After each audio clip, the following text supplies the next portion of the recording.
We await information on where this couple might be. The big question, if you are traveling, it's spring break season, what key precautions should you take? Joining me now to help answer, Mark Murphy. Mark, you're the founder of TravelPulse.com, author of Travel Unscripted. So you wrote the book on this, literally. I mean, let's talk about first the travel advisory that people need to know about in the DR. Back in February, before any of this even happened, it was increased to use caution. What does that mean, and what kind of caution should you take?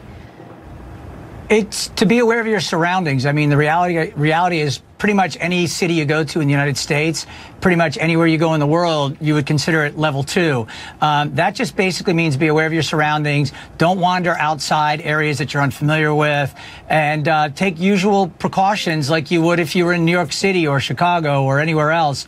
That's pretty standard. So, you know, that doesn't really raise too many alarm bells. That's kind of standard all over the world these days, this level 2. So I would say to the folks that are traveling, register for the STEP program. That's the Smart Traveler Enrollment Program. You can do that on the website, the government website, and that way embassies and consulates around the world will know what your travel is and, you know, where you're supposed to be, etc. And can also send you alerts in case the status changes while you're abroad, which is really an important thing to know. Something that we do know about this couple is that they went missing at some point between leaving their hotel and getting to the airport. They had rented a car. They had expressed to friends there at the hotel that they were worried about that. And what kind of advice do you have for people that may use a rental car company and drive by themselves in foreign countries? I mean, I've done it before, and it is concerning. There are different kinds of things you need to look out for. Correct. And there's some places I just won't rent a car and drive around. The Dominican Republic would be one of them. I would never recommend somebody drive 100 miles in the cover of darkness in a destination they don't know at all.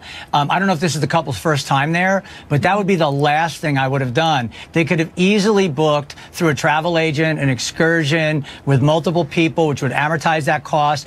Sure, it may have been a little bit more expensive than the rental car, or may have been cheaper. We don't know. But that's how I would always recommend people travel, because you're in an area that you just don't know, and they were literally 100 miles from the airport. Dominican Republic is a wonderful destination to vacation in, but it's a third world country, and those roads are not going to be comparable to what you might see if you're driving to upstate New York or you're driving around Atlanta. And if there's no lights and you don't know where you're going, you just added to the mess.